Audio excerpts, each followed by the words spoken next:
In this video, we're going to show you how to fix that awful squealing noise by properly cleaning your pulleys and serpentine belt.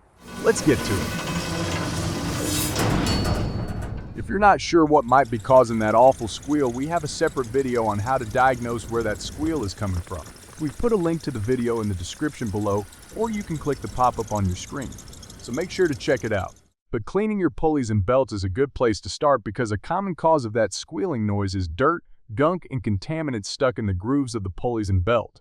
Even if you are planning on replacing the serpentine belt, always check if the pulleys are clean. Cleaning the pulleys is really simple. First, you need to make sure the engine is off and remove the belt. But before you take it off, make sure you know how the belt runs over the pulleys. Either take a couple of pictures with your phone or look for a diagram in your car's owner's manual or under the hood so you know how to correctly install it again. To take the serpentine belt off, you need to remove the tension from the tensioner pulley. On newer cars, finding the tensioner pulley is easy. Just pull or push hard on the belt and the pulley will move slightly because it uses a spring to keep tension. But on older cars, you have to look for a smaller pulley like this that's mounted on a bracket with a long adjuster bolt at the top. On a manually adjusted system, you first need to slightly loosen the tensioner pulley bolt. Just put a wrench with the right size socket on there, crack it loose and give it a few turns. No need to remove it completely. Then remove the tension by loosening this adjuster bolt on top, which will slide the pulley away from the belt. But as you can see here, there's very little space to move our wrench, which would normally make it very difficult to work.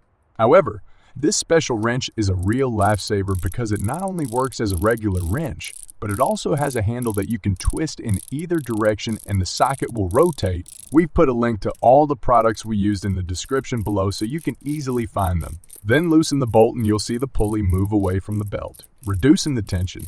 On automatic tensioners, you only need to put a belt tensioner tool like this on the pulley to remove the tension from the spring. It's a much easier system. And with the tension removed, you can now slide the belt off the pulleys and take it off.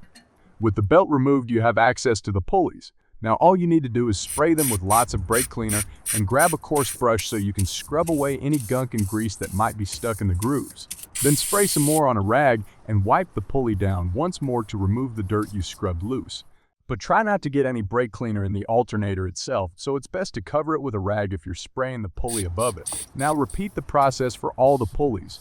But don't forget the flat pulleys. If they are dirty, they can slip and squeal as well.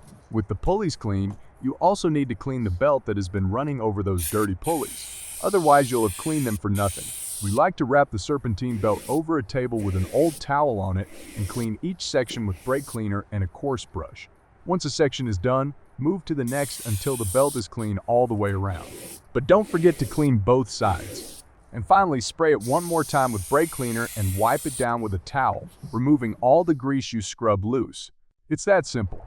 With a clean belt and pulleys, that squeal might already be gone. Now all you need to do is reinstall the belt and you're done. Verify the correct belt routing and install it. This might be a bit tricky sometimes, but you'll get there. A trick you can remember is that grooved pulleys need to touch the grooved side of the belt, and smooth pulleys need to touch the flat side of the belt.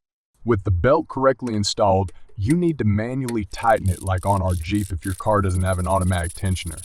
Tighten the tensioner bolt until you feel a good amount of tension on the belt and you can only twist it 90 degrees. If you can easily move it up and down and twist it further, you need to tighten it some more. Finally, with the belt at the correct tension, you only need to tighten the tensioner pulley bolt and you're done. That's all there is to it.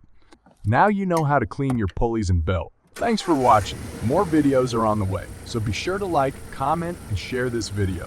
It really helps us out a lot.